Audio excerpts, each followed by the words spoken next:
Presiden Joko Widodo mengaku sudah berdiskusi panjang dengan Presiden terpilih Prabowo Subianto soal kebijakan hilirisasi. Keduanya sepakat pemerintah ke depan memulai hilirisasi ekonomi. Hal itu disampaikan Presiden Jokowi saat kunjungan kerja di Kalimantan Barat pada Selasa 24 September. Hilirisasi secara luas dapat dipahami sebagai proses mengubah bahan baku mentah menjadi suatu produk sehingga menciptakan nilai tambah. Dalam berbagai kesempatan, Jokowi mengatakan kebijakan hilirisasi bisa membawa Indonesia menjadi negara maju. Jokowi mengatakan sebaiknya Indonesia tidak mengekspor bahan mentah lagi dan semua diolah di dalam negeri.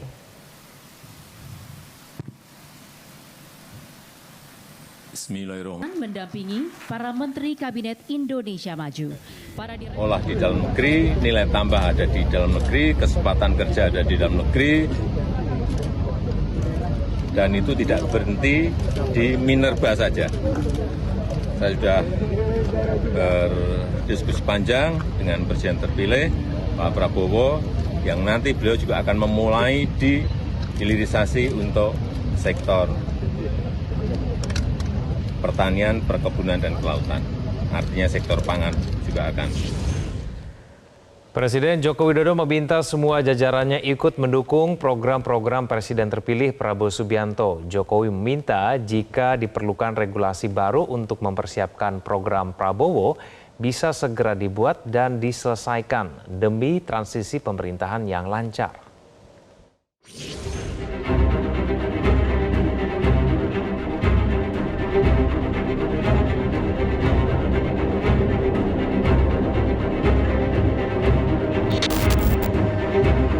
Presiden Jokowi kembali menekankan dukungannya terhadap pemerintahan Prabowo Gibran dan ingin agar transisi pemerintahan berjalan mulus di sisa akhir masa jabatan pemerintahan Jokowi Ma'ruf. Dalam pidatonya di sidang kabinet terakhir di Ibu Kota Nusantara, Presiden Jokowi meminta agar program unggulan Prabowo Gibran bisa mendapatkan landasan yang kuat sebelum benar-benar dilakukan. Bahkan, jika perlu, regulasi baru dibuat untuk mempersiapkan program tersebut. Jokowi ingin agar setelah dilantik mulai 20 Oktober 2024, Prabowo dan pemerintahannya bisa segera bekerja dan berlari kencang. Pastikan transisi pemerintahan berjalan efektif. Jika diperlukan regulasi baru, jika diperlukan perumusan kebijakan yang harus segera dibuatkan, segera dibuat dan segera diselesaikan. Utamanya untuk program-program unggulan Presiden terpilih, agar setelah dilantik pemerintahan baru bisa segera bekerja dan berlari kencang. Jokowi berharap situasi tetap kondusif dan tak ada riak-riak hingga pemerintahan berikutnya terbentuk. Kita harus bisa menjaga daya beli masyarakat, jaga inflasi, menjaga pertumbuhan, menjaga keamanan, menjaga ketertiban, dan jangan membuat kebijakan yang ekstrim, terutama yang berkaitan dengan hajat hidup orang banyak, yang berpotensi merugikan masyarakat luas, yang berpotensi menimbulkan gejolak. Di akhir masa pemerintahannya, Presiden Jokowi juga berpesan kepada para menteri untuk menuntaskan berbagai program kerja utama di pekan-pekan terakhir pemerintahan jelang 20 Oktober. Hal ini baik berkaitan dengan serapan, administrasi, pertanggungjawaban, hingga kendala belum diselesaikan. Dari IKN Nusantara, Glorinata, Metro TV. Transisi pemerintahan dari Presiden Joko Widodo ke Presiden terpilih Prabowo Subianto tidak hanya sekadar pergantian kepemimpinan, tetapi penting dalam menjaga kelangsungan pembangunan nasional. Namun sejumlah tekanan membayangi, mulai dari ekonomi dunia yang tidak baik-baik saja, ketidakpastian geopolitik hingga melemahnya konsumsi domestik. Lalu terobosan apa yang harus dilakukan pemerintahan Prabowo Gibran agar mereka bisa langsung berlari kencang? Kita membahasnya bersama dengan pengamat ekonomi Universitas Indonesia sekaligus Direktur Sekolah Kajian Strategik dan Global SKSG Ator Subroto. Pak Ator, selamat malam. Selamat malam. Dan juga ada pengamat politik dari Universitas Bung Karno, Faisal Chaniago. Pak Faisal, selamat malam. Selamat malam, Mas. Baik, terima kasih Pak Faisal. Pak Ator sudah bergabung bersama kami di Prime Time News. Langsung ke Pak Faisal dulu. Pak Faisal, kita semua sudah menantikan tanggal 20 Oktober mendatang. Kita menantikan pemerintahan terpilih akan segera kemudian menjalankan pemerintahannya. Meskipun kemudian Prabowo Subianto mengusung keberlanjutan begitu ya Pak Faisal, tapi kan pelakunya dan kemudian gabungan partai politik yang mendukungnya kan juga pasti berbeda begitu ya dibandingkan dengan pemerintahan Presiden Joko Widodo. Nah ini menurut Anda akan menjadi tantangan sendiri tidak? Tantangan yang berarti tidak bagi pemerintahan Prabowo Subianto? Tantangan politik apa sebetulnya yang mungkin perlu dicermati dalam pemerintahan ke depan di bawah Prabowo Subianto? Sebelumnya kita apresiasi dulu kepada Jokowi setelah berhasil memimpin negeri ini selama 10 tahun dengan baik. Program-programnya dirasakan oleh masyarakat semuanya, termasuk yang terakhir yang tadi itu lihat, hilirisasi. Ya. Itu harus kita apresiasi, harus kita dorong terus. Nanti harus didukung oleh pemerintah selanjutnya. Dan kita tahu Jokowi dalam memerintah atau politikannya adalah politik harmonisasi. Ya. Itu kita lihat itu konsep Jawa kuno, dan itu jalan Jokowi. Mungkin konsep ini juga bisa dijalankan atau diterapkan oleh Prabowo, di mana pendekatannya adalah soft. Jadi perbedaan politik bagi Jokowi itu hal yang wajar. Jadi Prabowo bisa mencontoh bagaimana Jokowi merangkul semua muncul politiknya terlibat dalam kegiatan-kegiatan politiknya. Itu juga bisa dilakukan oleh Prabowo ke depan. Bagaimana dia merangkul semua kompetitor-kompetitor politiknya. Ya. Bagaimana Jokowi dulu merangkul Prabowo sebagai kompetitor politiknya. Itu juga bisa dilakukan oleh Prabowo. Merangkul kompetitor-kompetitor politiknya terlibat di dalam kabinetnya. Dengan catatan dia tidak menjadi benalu di dalam. Itu harus dibikin note oleh pemerintah selanjutnya. Sehingga pemerintah bisa berjalan stabil. Kalau ada kegaduhan dalam kabinet, otomatis program tidak akan berjalan. Ini yang harus dicatat oleh pemerintahan Prabowo selanjutnya. Merangkul, mencatatkan harmonisasi, sehingga politik tetap stabil dan tidak terjadi kegaduhan. Itu yang harus dilakukan menurut saya dari segi politik yang harus dilakukan oleh Prabowo. Ya. Pendekatannya adalah pendekatan politik harmonisasi. Itu menurut saya, Mas. Ya Pak Faisal, dalam rapat di IKN beberapa waktu yang lalu, Presiden Joko Widodo mengatakan kepada kabinetnya sebaiknya jangan kemudian membuat kebijakan yang menimbulkan gejolak di pemerintahan berikutnya, Pak Faisal. Nah, apakah kemudian instruksi dari Presiden Joko Widodo ini sudah dijalankan oleh menteri-menterinya sekarang? Saya rasa sudah. Banyak menteri-menteri itu yang melakukan kebijakan yang karena bertentangan dengan harapan Jokowi, itu langsung ditegur oleh Presiden. Kita beri contoh aja tentang minyak, itu langsung mendapat punishment dari Presiden. Begitu juga mungkin pelajaran dari pemerintah selanjutnya, membuat program-program yang berpihak kepada publik, bukan kepada sekelompok orang. Karena dia dipilih oleh publik, bukan sekelompok orang. Itu yang disadari oleh pemerintah selanjutnya. Jadi kepentingan kebijakan itu kepentingan publik, bukan kepentingan kelompok. Walaupun di dalam kelompok itu adalah bermain juga, bermanuver secara ekonomi politik, tapi yang menentukan naik turunnya seorang presiden itu adalah publik. Jadi keberpihakannya kepada publik. Begitu juga dalam membuat program, keberpihakannya kepada publik. Walaupun nanti ada benturan ketika memutuskan program itu dengan kelompok-kelompok tertentu. Tapi dalam prinsip dasar demokrasi itulah keberpihakan kepada publik. Itu di situ keberanian Bapak Prabowo nanti. Dan itu sudah ditunjukkan oleh Jokowi. Di mana dia ditentang tentang konsep hilirisasi. Dan dia berani. Nah, mungkin Prabowo bisa mengambil langkah sikap-sikap seperti itu juga nanti, harapan saya ke dia gitu. Pak Ator, kalau dari segi ekonomi seperti apa tampaknya pemerintahan Prabowo Gibran ke depan punya banyak tantangan begitu ya secara ekonomi ya Pak Ator, tidak hanya kemudian dari dalam negeri tapi kemudian juga dari luar negeri. Tantangan terbesar di bidang ekonomi apa yang kemudian akan dihadapi oleh Prabowo Subianto ke depannya? Ya, saya kira memang geopolitik ekonomi dunia sekarang ini lagi sangat berubah dan sangat dinamis sekali ya. Jadi memang tekanan dari luar itu begitu kencang. Dan tapi saya kira mungkin perlu kita lihat dulu perjalanan satu dekade Pak Jokowi ini ya. Saya kira pertumbuhan ekonomi yang rata-rata menjadi 5 kecuali ketika COVID ya, ketika itu turun, tetapi bounce back kembali lagi ke level 5 itu saya kira suatu resilience ekonomi yang luar biasa menurut saya tim Presiden Jokowi hingga saat ini. Bahkan kalau kita lihat indikator sederhana aja, misalkan kayak pasar saham kita berkembang seperti apa. Tahun 2014 Oktober itu belum sampai 5.000, sekitar 4.995. Sekarang hari ini saya kira sekitar 7.778 ya sih, mendekati angka level psikologis untuk mencapai 8.000. Jadi itu perkembangan yang menurut saya luar biasa ya dari pasar saham saya. Dan ini di tengah banyaknya gempuran disrupsi supply chain global ya, tetapi Indonesia masih bisa bertahan, bertumbuh dibandingkan negara-negara lain. Bahkan negara maju sekalipun, misalkan Eropa dan lain sebagainya. Kita menjadi negara yang menurut saya berkembang dengan cukup baik, karena saya kira beberapa fondasi yang multiplier efeknya itu berusaha ditarik di dalam negeri. Ketika Pak Jokowi misalkan dengan pemerintahnya mencoba hilirisasi yang lebih kencang lagi, saya kira itu suatu hal yang luar biasa dan perlu diapresiasi dan perlu dilanjutkan. Hilirisasi ini untuk menjaga agar proses ekonomi itu terjadi di dalam. Nah, ketika proses itu terjadi di dalam, maka multipliernya itu akan semakin besar.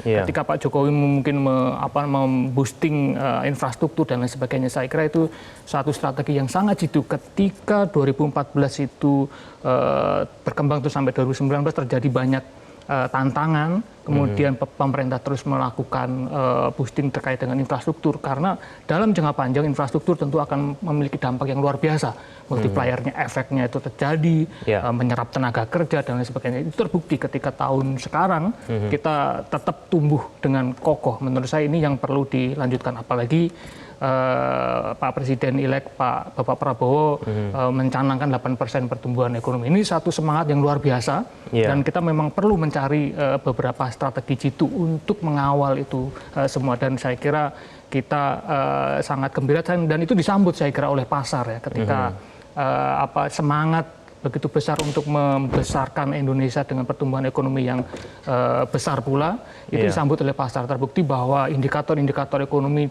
dimanapun, suka atau tidak suka ya, banyak pengkritik Jokowi dan lain sebagainya, tapi suka dan tidak suka, angka kita membaik. Itu yang harus kita kritik apapun, tetapi tetap aja baik ekonomi kita. Insya Allah ke depan kalau ini dilanjutkan dan didorong dengan strategi yang jitu, khususnya dalam bidang energi misalkan ya, energi itu memang betul perlu diatur dengan baik sehingga terus memberikan dorongan untuk mempermurah biaya produksi di dalam negeri. Nah, dari misalkan GDP kita ya, sumbangan manufakturing itu juga masih besar, ya, sekitar 600 triliunan. Jadi terbesar pertama kalau tidak salah. Nah, itu perlu didorong terus. Nah, kuncinya adalah energinya bagaimana agar misalkan itu lebih murah. Ketika energi lebih murah, lebih hijau dan lain sebagainya, lebih terbaurkan dengan baik, maka ekonomi kita akan lebih kokoh. Ditumpangi lagi dengan misalkan konsep hilirisasi di segala bidang, di banyak bidang ya, mengubah bahan baku, bahan mentah menjadi bahan jadi, semuanya kalau bisa di Indonesia. Ini akan banyak sekali menimbulkan multiplier effect yang saya yakin ketika itu terjadi, pertumbuhan 8% itu insya Allah bisa tercapai. Nah, ini yang semangat inilah yang saya kira memang disambut baik oleh pasar ya hingga saat ini. Oke, baik. Apakah kemudian Presiden terpilih Prabowo Subianto bisa melanjutkan kepemimpinan Joko Widodo? Kita akan bahas itu saja. Pemirsa jangan kemana-mana, Prime Terus akan kembali.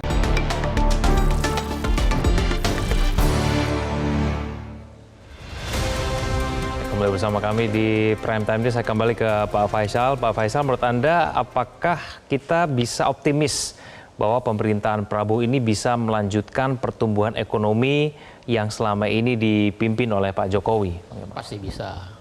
Banyak sumber-sumber ekonomi yang dikembangkan oleh dia. Selain dari pajak, yang perlu ditekankan juga adalah meningkatkan kinerja BUMN. Serta peningkatkan pendapatan ekonomi masyarakat. Itu harus dilakukan. Jadi pendapatan negara itu tidak hanya sektor kepada pajak saja gitu.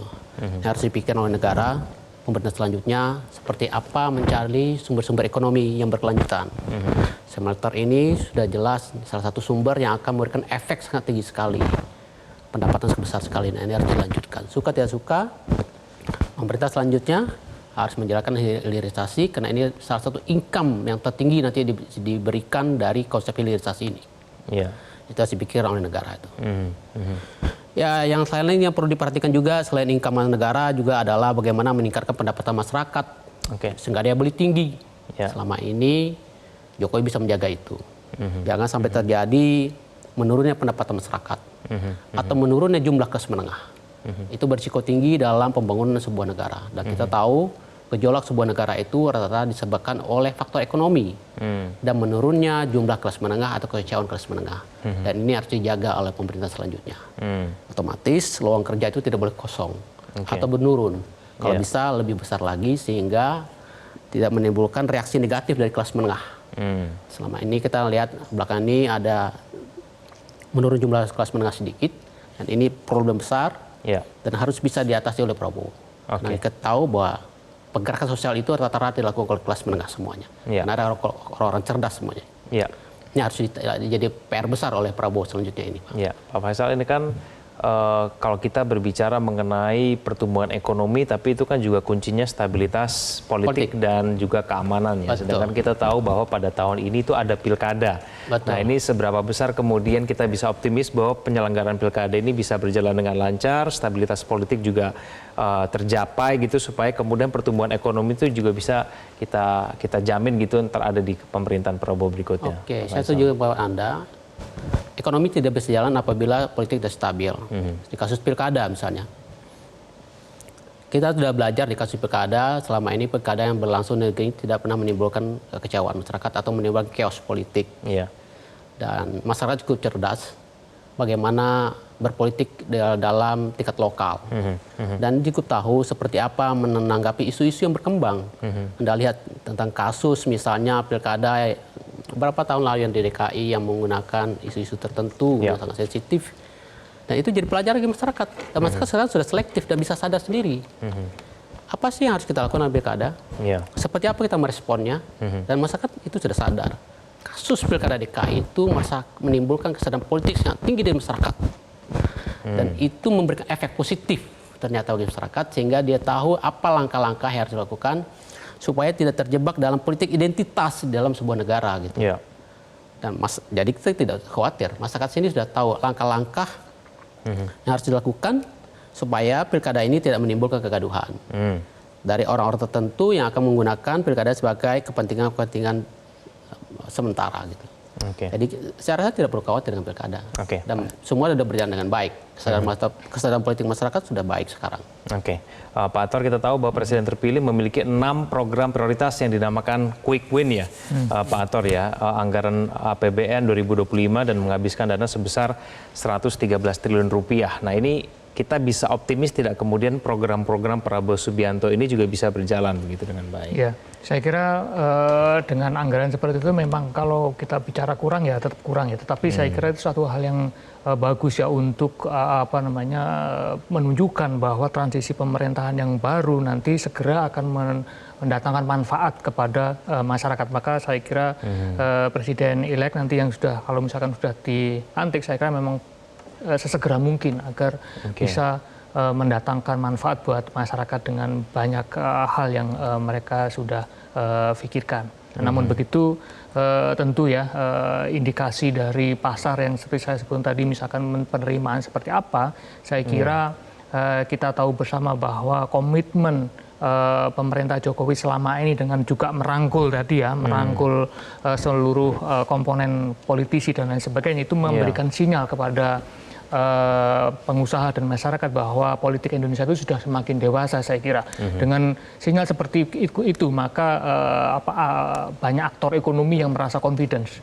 Merasa confidence dalam hal melakukan bisnis di Indonesia dan lain sebagainya. Jadi saya kira dengan komitmen adanya transisi yang smooth dari pemerintahan Jokowi ke pemerintahan Prabowo, saya kira memberikan sinyal yang baik, sehingga quick win apa yang dilakukan oleh pemerintahan Prabowo nanti saya kira akan bisa terlaksana dengan cepat. Saya kira itu memang perlu dibutuhkan dan perlu disegerakan untuk dilaksanakan. Iya, Pak Ator juga dinantikan itu nanti adalah Menteri Ekonominya ini kira-kira siapa saja begitu ya di bawah Prabowo Subianto. Ini kriteria Menteri Ekonomi menurut Anda yang ideal buat Prabowo Subianto itu bagaimana, Pak Ator? Ya tentu ya, Menteri Ekonomi ini menjadi sentral karena kita sudah terlalu ketinggalan dengan negara lain dalam ukuran ekonomi ya. Kita bisa punya potensi yang lebih besar, tentu membutuhkan maestro ekonom juga yang tentu selain mengenali kapasitas Indonesia terkait dengan nanti proses hilirisasi dan sebagainya, tentu harus memiliki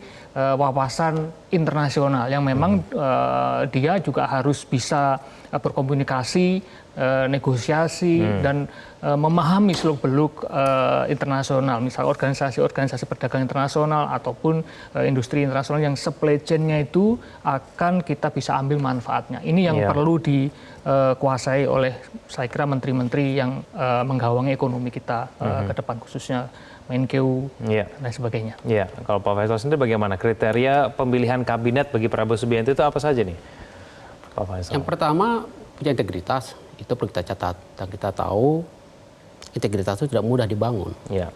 Kalau yang kedua loyalitas, loyalitas kepada presiden, karena dia tidak boleh loyalitas lagi kepada pemimpin keduanya di luar presiden. Karena kerjasamanya adalah dengan presiden. Jadi loyalitasnya ada kepada presiden. Bukan berarti hubungannya putus nanti dengan partai politik, tidak. Tapi kesetiaan dan bekerjanya itu adalah kesetiaan kepada pemerintah. Walaupun dia itu berasal dari partai politik, ini harus ditekankan. Kebanyakan kesalahan kita itu dia menjalankan kesetiaannya kepada partai politik. Nah itu harus dirubah. Dia bekerja bukan lagi untuk partai politik, dia bekerja untuk rakyat di bawah komando presiden. Jadi loyalitas kesetiaan kepada presiden. Programnya disusun oleh presiden bersama-sama. Walaupun ada masukan dari partai politik, tapi sifat tidak wajib. Program itu nanti sifatnya pemasukan dan dirumuskan oleh bersama-sama oleh kabinetnya. Selama ini yang terjadi di kita ini ada menteri-menteri kebanyakan setia kepada ketua partai. Ini harus dirubah polanya itu. Kesetiaan sekarang saya bukan tidak hormat kepada ketua partai, tapi kesetiaan sekarang adalah kepada presiden. Karena pertanggungjawabannya ada kepada presiden, bukan kepada ketua partai. Walaupun dia diutus oleh partai gitu kan. Yang mempunyai hak memberikan punishment dari Woto ya presiden. Itu yang harus ditekankan nanti, selain integritas berarti kesetiaan dan loyalitas kepada pemerintah. Jadi kalau ada yang memanggil ketua partai dan presiden juga memanggil, ya dia harus memprioritaskan presiden dulu. Ya, karena tugas-tugas dari pembantu presiden tidak mudah begitu ya nanti ke depannya ya. Betul. Kan kita bicara mengenai ada begitu banyak proyek-proyek dari Presiden Joko Widodo, program-programnya kemudian yang mungkin belum jadi sepenuhnya begitu. Betul. Pak Faisal, menurut Anda seberapa penting kemudiannya Presiden terpilih Prabowo Subianto ini melanjutkan pembangunan yang sudah dibangun oleh Pak Jokowi sekarang? Kesalahan yang terjadi di kita ini adalah ganti kabinet, ganti program. Tidak ada berkelanjutan. Pembangunan sebuah negara itu harus ada keberlanjutan. Dan konsep berkelanjutan itu sudah dilakukan zaman Orde Baru, repelita. Dan ini harus kita lakukan juga. Masa programnya sudah berjalan, misalnya tentang infrastruktur, pembangunan tol, sudah mau selesai sampai ke Aceh, baru sampai Sumatera Barat misalnya, itu di stop. Kan tidak mungkin seperti itu gitu. Jadi sebuah pembangunan tidak hanya cukup 10 tahun atau 20 tahun, bisa 40 tahun. Dan itu kontinu. Di sinilah butuh transisi itu. Membicarakan program-program pemerintahan sebelumnya, disinergikan dengan pemerintahan-pemerintahan yang akan datang. Apa yang harus dilanjutkan. Dan di sinilah butuh kerjasama mereka di situ. Gitu kan. Di masa transisi inilah, supaya tidak terjadi tumpang tindih program atau kebijakan. Antara kebijakan baru dengan kebijakan lama itu tidak boleh tumpang tindih. Sehingga program itu bisa berjalan baik. Itu yang harus dilakukan. Maka transisi ini harus dilakukan sampai kabinet baru terbentuk. Oke, baik. Pak Antor, ini supaya masa transisi ini berjalan dengan smooth begitu ya Pak Antor ya, apa yang kemudian harus dilakukan? Pak Jokowi juga sudah mengatakan kepada kabinetnya kalau memang diperlukan adanya regulasi baru, ayo kita segera buat kalau misalnya itu memang mendukung pemerintahan berikutnya. Dan hal semacam ini seberapa penting kemudian untuk bisa membuat masa transisi itu berjalan dengan smooth? Ya betul, saya kira pesan dari Pak Presiden Jokowi ketika ini betul-betul menurut saya ya itu bisa memberikan sinyal kepada pasar bahwa Jokowi ingin betul-betul transisi ini berjalan dengan sukses karena kepemimpinan yang baik saya kira memang harus diteruskan seperti itu. Kalau misalkan kepemimpinan itu tidak bisa diteruskan itu menjadi masalah dan saya kira itu menjadi satu hal yang kunci ya ketika bagaimana seorang pemimpin bisa menggawangi ya pemimpin berikutnya termasuk kalau misalkan dibutuhkan peraturan-peraturan yang memang bisa dibuat dengan cepat yang mendukung pemerintahan ke depan, saya kira itu akan sangat luar biasa. Walaupun itu tentu ya tidak mudah karena tantangan pemerintahan ke depan kan mungkin bisa jadi sedikit banyak berbeda. Nah, tetapi itu satu message yang bagi saya pribadi itu satu message kepada kita semua bahwa jaminan transisi itu akan membuat kita semua akan terus maju. Indonesia terus akan maju, tidak akan pernah berpikir mundur kembali. Karena ini adalah satu jalan yang harus kita tempuh agar masyarakat kita lebih maju dan mengejar ketertinggalan kita. Oke, baik, kita akan nantikan bersama bagaimana kemudian Presiden terpilih menjalankan dan melanjutkan program-program dari Pak Jokowi. Terima kasih Pak Atur, terima kasih Pak Faisal telah bergabung sama kami di Prime Time. Selamat malam. Terima kasih atas undangannya. Jelajahi cara baru mendapatkan informasi. Download Metro TV Extend sekarang.